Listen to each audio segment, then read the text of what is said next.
570 খ্রিস্টাব্দের 12ই রবিউল আউয়াল হজরত মুহাম্মদ সাল্লাল্লাহু আলাইহি সাল্লামের জন্মের দিন সোমবার সুবহে সাদিকের সময় আমেনা ঘরের মধ্যে সম্পূর্ণ একা ছিলেন। চারিদিকে নীরব, নিস্তব্ধ ও মনোরম পরিবেশ ছিল। সেই সময় হঠাৎ তিনি আকাশ থেকে একটা বিরাট শব্দ শুনতে পেলেন। এমন অদ্ভুত শব্দ শুনে তিনি অত্যন্ত ভীতু সন্তুষ্ট হয়ে পড়লেন। কিছুক্ষণ পর তিনি দেখতে পেলেন যে অদ্ভুত আকৃতির একটি পাখি উড়ে এসে তার ঘরের মধ্যে প্রবেশ করল। তারপর পাখিটি তার একটি পালক দিয়ে আমেনার মাথায় স্পর্শ করল। তখন সঙ্গে সঙ্গে আমেনার অন্তর দেখে সমস্ত ভয়ভীতি দূর হয়ে গেল এবং তিনি বেশ আনন্দ ও আরাম বোধ করতে লাগলেন। তখন সেই পাখিটি কিছু মিষ্টি জাতীয় খাদ্য আমেনার মুখে তুলে দিল এবং তারপর পাখিটি পুনরায় আকাশের দিকে উড়ে গেল। পাখিটি চলে যাওয়ার পর হঠাৎ সুন্দর আকৃতির একজন সুন্দর যুবক হাতে একটি শরবতের গ্লাস নিয়ে আমেনার ঘরে উপস্থিত হলো এবং আমেনাকে বলল, হে আমেনা, আপনি এই শরবতটি পান করুন। তখন বিবি আমেনা যুবকটির কথা মতো সেই শরবতটি পান করলেন। শরবতটি ছিল অত্যন্ত মিষ্টি এবং দুধের চেয়েও সাদা। আমেনা শরবত পান করা হলে সেই যুবকটি সেখান থেকে চলে যায়। কিন্তু আমেনা যে শরবতটি পান করেছিলেন সেই শরবত থেকে যেন একটা অপূর্ব জ্যোতি বের হয়ে ঊর্ধ্ব আকাশের দিকে উড়ে গেল। তারপর কয়েকজন সুন্দরী নারী আকাশ থেকে এসে আমেনার কাছে উপস্থিত হলেন। এমন অদ্ভুত দৃশ্য দেখে তখন আমেনা তাদেরকে জিজ্ঞাসা করলেন, হে মহর্ষি রমণীগণ, আপনারা কারা? তখন তারা উত্তর দিলেন, আমরা হলাম হজরত হাজেরা, হজরত মরিয়ম এবং হজরত আসিয়া। তারপর তারা আমেনাকে সান্ত্বনা দিয়ে বললেন যে আপনার কোনো দুশ্চিন্তা বা ভয়ের কোনো কারণ নেই। আল্লাহর নির্দেশে আমরা আপনার পরিচর্যার জন্য এসেছি। এটা শুনে আমিনা অনেকটা দুশ্চিন্তা মুক্ত হলেন। তারপর সেই তিনজন রমণী বিবি আমিনার পরিচর্যা শুরু করে দিলেন। ঠিক ওই সময় একটি অদৃশ্য থেকে একটা আওয়াজ আসলো, হে আমেনা, তোমার শিশুটিকে মানুষের দৃষ্টির অন্তরালে রাখো। অতঃপর কয়েকজন সুন্দরী মহিলা মেশকে আম্বর এবং অন্যান্য সুগন্ধি দ্রব্য নিয়ে আমেনার ঘরে প্রবেশ করল।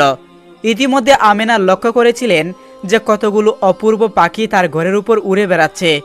এই ধরনের সুন্দর আকৃতির পাখি তিনি এর আগে কখনোই দেখেননি।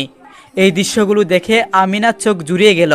তারপর এই সুন্দর মনোরম অবস্থার মধ্যে ভূপিষ্ঠ হলেন হজরত মুহাম্মদ সাল্লাল্লাহু আলাইহি সাল্লাম।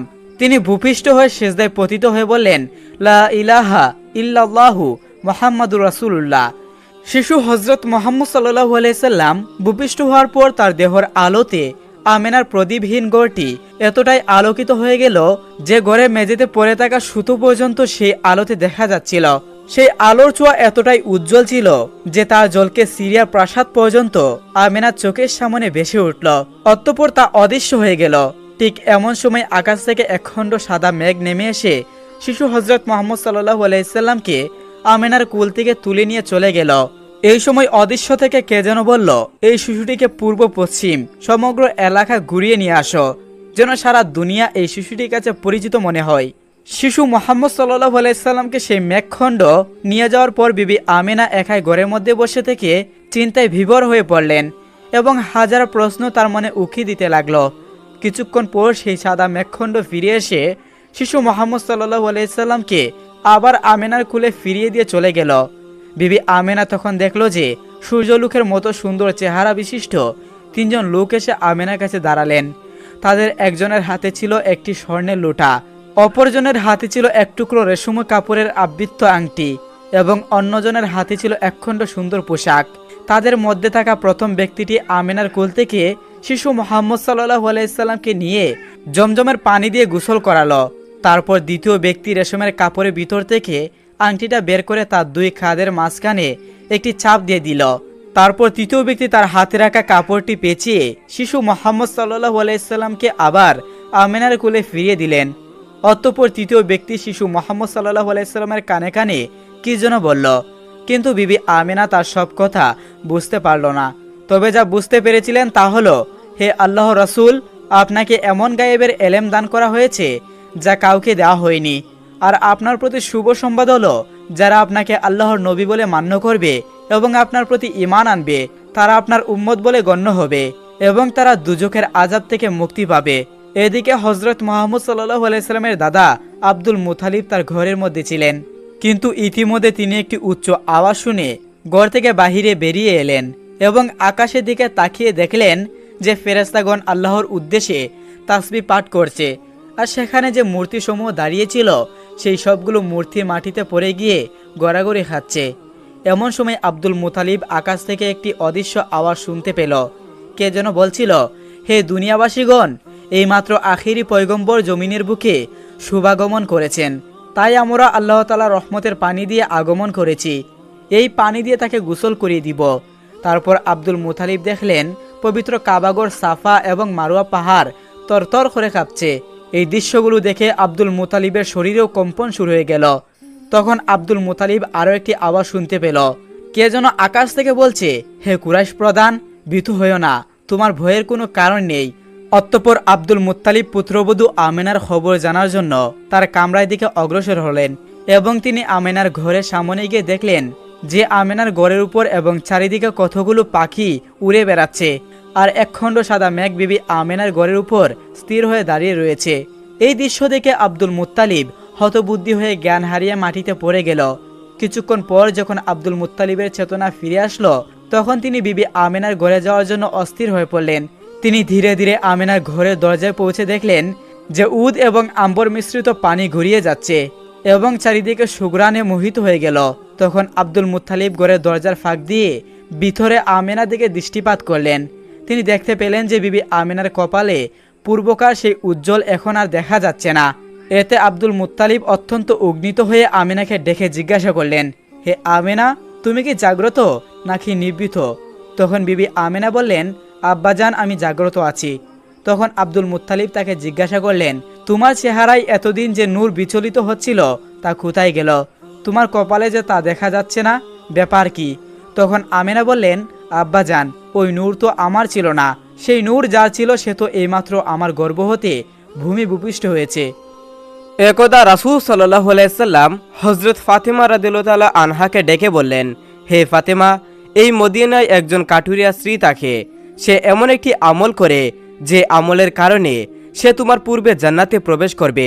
রাসূল সাল্লাল্লাহু আলাইহি সাল্লামের এই কথা শুনে হযরত ফাতেমা রাদিয়াল্লাহু তাআলা আনহা বললেন, আব্বাজান, এটা কিভাবে সম্ভব? আমি জান্নাতের সকল মহিলাদের সর্দারনি, কিভাবে কোনো মহিলা আমার পূর্বে জান্নাতে প্রবেশ করবে? জান্নাতে পূর্বে প্রবেশ করার আকাঙ্ক্ষা সকলেরই রয়েছে। আব্বাজান, দয়া করে আমাকে সেই কাটুরিয়া স্ত্রীর ঠিকানা বলুন, যাতে আমি দেখে আসতে পারি সে কি এমন আমল করে যে আমলের কারণে সে আমার পূর্বে জান্নাতে প্রবেশ করবে। রাসূল সাল্লাল্লাহু আলাইহি সাল্লাম তখন বললেন, ফাতেমা, আজকে তুমি বাড়ি চলে যাও, কিছুদিন পরের সময় হলে আমি তোমাকে ডেকে নেব এবং তখন আমি সেই কাটুরিয়া স্ত্রীর ঠিকানা বলে দিব। হযরত ফাতেমা রাদিয়াল্লাহু তাআলা আনহা মুহাম্মদ সাল্লাল্লাহু আলাইহি সাল্লামের এই কথা শ্রবণ করে বাড়িতে ফিরে আসলেন। এভাবে বেশ কিছুদিন অতিবাহিত হয়ে গেল। এর মধ্যে হযরত ফাতেমা রাদিয়াল্লাহু তাআলা আনহা খুবই অসুস্থ হয়ে পড়লেন। একদিকে তিনি ছিলেন অসুস্থ, অন্যদিকে একাধারে 3 দিন যাবৎ তার বাড়িতে কোনো খাবার ছিল না। খাবার না খেয়ে অসুস্থতার কারণে হযরত ফাতেমা রাদিয়াল্লাহু তাআলা আনহা অত্যন্ত দুর্বল হয়ে পড়লেন। হযরত আলী রাদিয়াল্লাহু এর হাতে তখন এমন কোনো অর্থও ছিল না যার মাধ্যমে তিনি খাবার ক্রয় করে আনতেন। 3 দিন অতিবাহিত হওয়ার পর ফাতেমা রাদিয়াল্লাহু তাআলা আনহা আলী রাদিয়াল্লাহুর হাতে একটি কাপড় দিয়ে বললেন, হে আমার প্রিয় স্বামী, আপনার হয়তো মনে আছে আব্বাজান মুহাম্মদ সাল্লাল্লাহু আলাইহি সাল্লাম আমাকে বিয়ের সময় এই কাপড়টি হাদিয়া দিয়েছিলেন। এটি অত্যন্ত বরকতময় একটি কাপড়। আমার মন চাচ্ছে না যে এই কাপড়টি আমি বিক্রি করে দেই, কিন্তু তারপরেও যেহেতু আমাদের ঘরে 3 দিন যাবৎ কোনো খাবার নেই, তাই আপনাকে আমি এই বরকতময় কাপড়টি দিচ্ছি। আপনি এটি বাজারে বিক্রি করে এর মূল্য দিয়ে বাজার থেকে কিছু খাবার ক্রয় করে নিয়ে আসুন। হযরত আলী রাদিয়াল্লাহু আনহু সেই কাপড়টি হাতে নিয়ে বাজারের দিকে রওনা করলেন। তিনি কাপড়টি নিয়ে বাজারে পৌঁছালেন, কিন্তু সেটিকে বিক্রি করার জন্য অনেক ক্রেতাকে দেখালেন, কিন্তু কাপড়টি অত্যন্ত পুরাতন হওয়ায় কেউ তা ক্রয় করার জন্য আগ্রহ দেখাচ্ছিল না। এই কারণে আলী রাদিয়াল্লাহু আনহু একেবারে নিরাশ হয়ে পড়লেন। তখন তিনি মহান আল্লাহ তাআলা দরবারে ফরিয়াদ করলেন, হে রাব্বুল আলামিন, এই কাপড়টি অত্যন্ত পুরাতন, তাই এটি ক্রয় করার জন্য কোনো ক্রেতা আগ্রহ দেখাচ্ছে না। আজ 3 দিন যাবৎ মুহাম্মদ সাল্লাল্লাহু আলাইহি সাল্লামের কলিজার টুকরা হযরত ফাতেমা, হাসান ও হুসাইন না খেয়ে আছে। হে আল্লাহ রাব্বুল আলামিন, আজকে যদি এই কাপড়টি বিক্রি না করে আমি খাবার নিয়ে না যেতে পারি, তাহলে আজকেও তাদেরকে না খেয়ে থাকতে হবে। হে আল্লাহ রাব্বুল আলামিন, আপনি এই কাপড়টি ক্রয়ের জন্য একজন ক্রেতাকে ব্যবস্থা করে দিন। হযরত আলী রাদিয়াল্লাহুর এই দোয়া করার পরে একজন ক্রেতা আগমন করল এবং সে প্রশ্ন করল, আলী, তুমি কি এই কাপড়টা বিক্রি করতে চাও? আলী রাদিয়াল্লাহু আনহু বললেন, জনাব, আমি তো বিক্রি করার জন্য এটিকে বাজারে নিয়ে এসেছি। তখন সে বলল, কি পরিমাণ অর্থ দিলে তুমি এই কাপড়টি বিক্রি করবে? তখন আলী রাদিয়াল্লাহু আনহু জানতেন এই কাপড়টি অত্যন্ত পুরাতন, এর মূল্য সর্বোচ্চ 1 দিরহাম বা 2 দিরহাম হতে পারে। তাই তিনি কোনো দাম দর না চেয়ে বললেন, জনাব, আপনার যা মর্জিত তা প্রদান করুন, আমি নিজে থেকে এই কাপড়টি কোনো দাম চাচ্ছি না। তখন সেই ক্রেতা বলল, আমি 6 দিরহাম দিয়ে এই কাপড়টি ক্রয় করতে চাই, তুমি কি বিক্রি করতে রাজি আছো?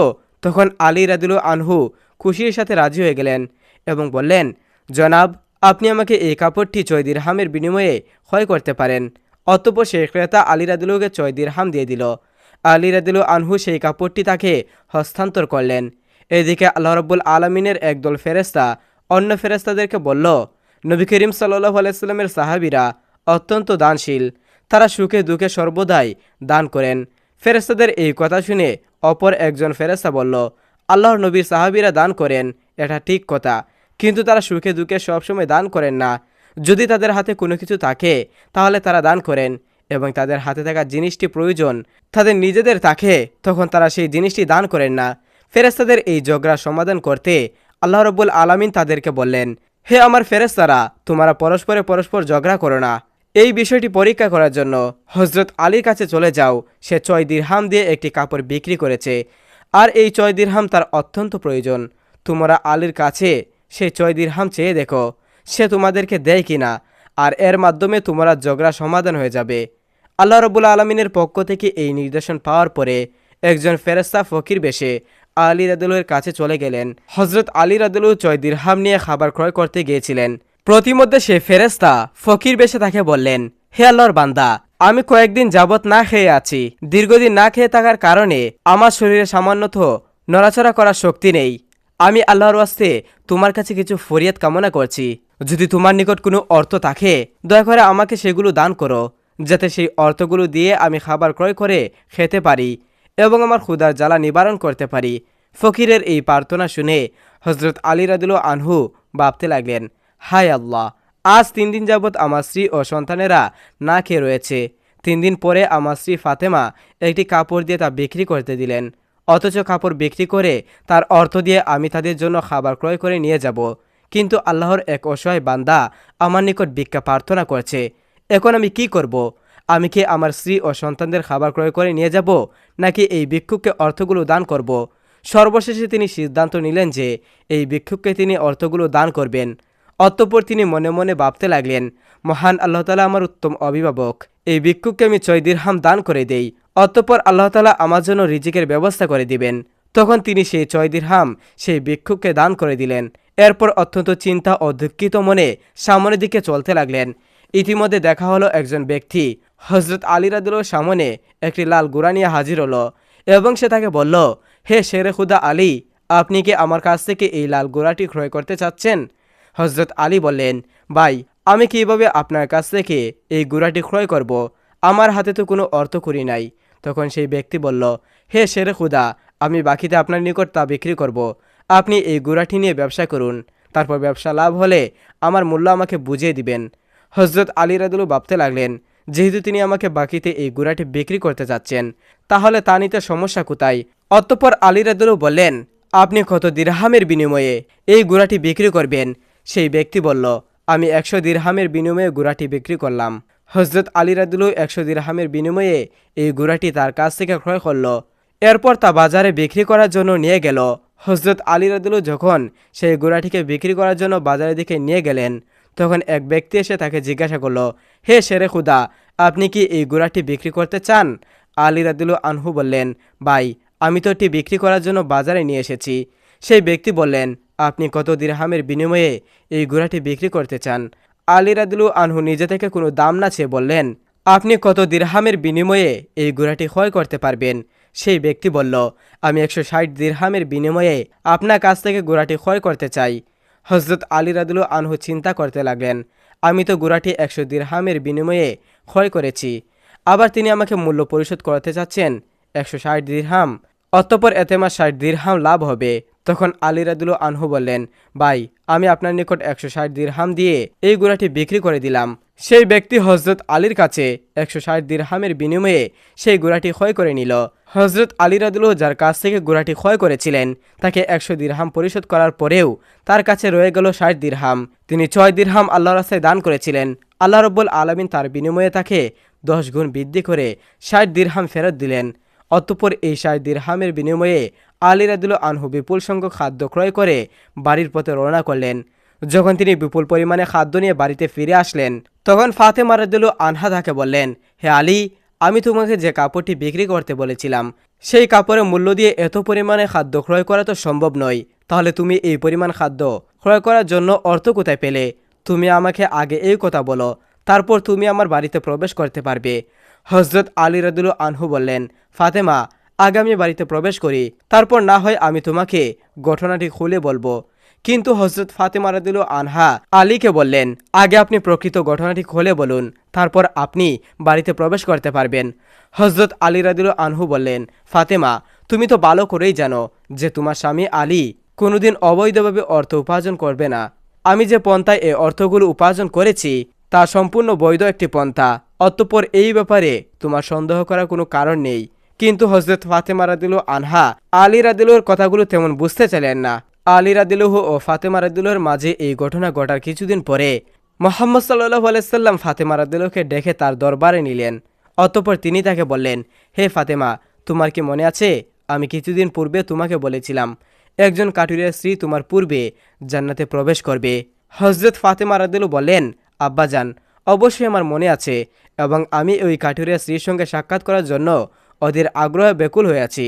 দয়া করে আপনি আমাকে তার ঠিকানাটি বলুন যাতে আমি দেখে আসতে পারি যে কাঠুরিয়া স্ত্রী এমন কি আমল করে যার কারণে সে আমার পূর্বে জান্নাতে প্রবেশ করবে। তখন আল্লাহর নবী রাসূল সাল্লাল্লাহু আলাইহি সাল্লাম তাকে বললেন, হে ফাতেমা, অমুক এক জায়গায় সেই কাঠুরিয়া ও তার স্ত্রী বসবাস করে, তুমি যাও তার সাথে দেখা করে আসো। মুহাম্মদ সাল্লাল্লাহু আলাইহি সাল্লামের কাছ থেকে ফাতেমা রাদিয়াল্লাহু তাআলা আনহা সেই কাঠুরিয়ার স্ত্রীর সাথে সাক্ষাৎ করার জন্য রওনা হলেন। যখন তিনি কাঠুরিয়ার বাড়িতে এসে পৌঁছালেন তখন ফাতেমা রাদিয়াল্লাহু সালাম দিয়ে বললেন, বাড়িতে কি কেউ আছেন? আমি নবীর মেয়ে ফাতেমা বলছি, আমি কি ভিতরে প্রবেশ করতে পারি? বাড়ির ভিতর থেকে আওয়াজ আসলো, আমি পরম সৌভাগ্যবান, আমার বাড়িতে নবীর মেয়ে হজরত ফাতেমা আগমন করেছে। হে আল্লাহর নবীর মেয়ে, আপনি বলুন কেন আপনি আমার বাড়িতে আগমন করেছেন? তখন ফাতেমা রাদিয়াল্লাহু আনহা বললেন, আমি আপনার সাথে দেখা করতে চাই, আমাকে ভিতরে আসতে দিন। তখন কাঠুরিয়ার স্ত্রী বলল, হে আল্লাহর নবীর মেয়ে, হে জান্নাতের সর্দারনী, আপনার সাথে দেখা করার আমার খুবই আগ্রহ রয়েছে, কিন্তু তারপরেও আমি আপনাকে ঘরে আসার অনুমতি দিতে পারি না, কেননা এটা আমার স্বামীর ঘর, আর আমি আমার স্বামীকে না বলে কোনো মানুষকে তার ঘরে প্রবেশ করার অনুমতি দিতে পারি না। দয়া করে আপনি আগামীকালকে আসবেন। আজকে আমি আমার স্বামীর কাছ থেকে আপনার ব্যাপারে অনুমতি নিয়ে রাখব। যদি আমার স্বামী অনুমতি দান করেন তবেই আমি আপনাকে ঘরে প্রবেশ করার অনুমতি দিতে পারি। কাঠুরিয়া স্ত্রীর মুখে এই কথা শ্রবণ করার পর হযরত